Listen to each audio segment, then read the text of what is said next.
From New Jersey.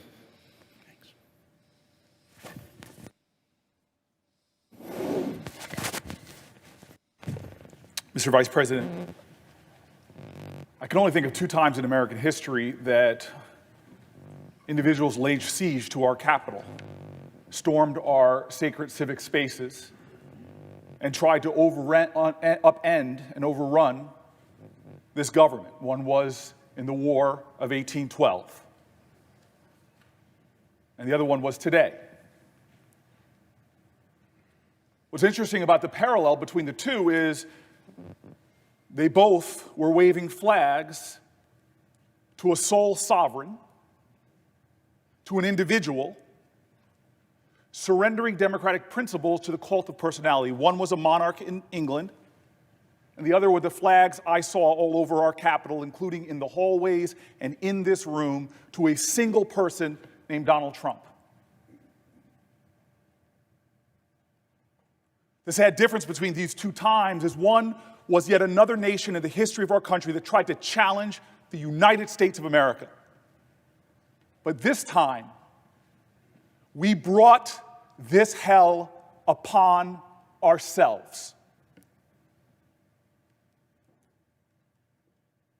My colleague from Texas said that this was a moment where there were unprecedented allegations of voter fraud. Yes, that is true. They were unprecedented when the president, before the election even happened, said, if I lose this election, then the election was rigged. That's unprecedented.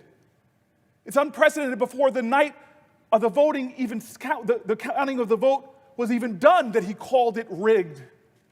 And it's unprecedented that he is fanning the flames of conspiracy theory to create a smokescreen in this nation to cover what he is trying to do, which is undermine our democratic principles. But it's not just that. The shame of this day is it's being aided and abetted by good Americans who are falling prey, who are choosing Trump over truth,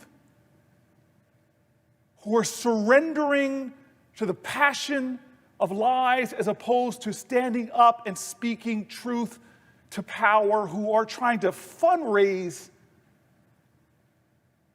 off of the shame of conspiracy theories as opposed to doing the incalculably valuable, patriotic thing to speak truth to our nation. Our democracy is wounded, and I saw it when I saw pictures of yet another insurgency, of a flag of another group of Americans who tried to challenge our nation. I saw the flag of the Confederacy there.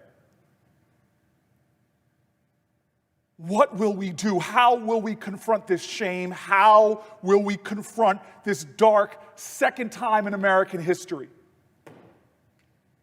I pray that we remember a Georgian.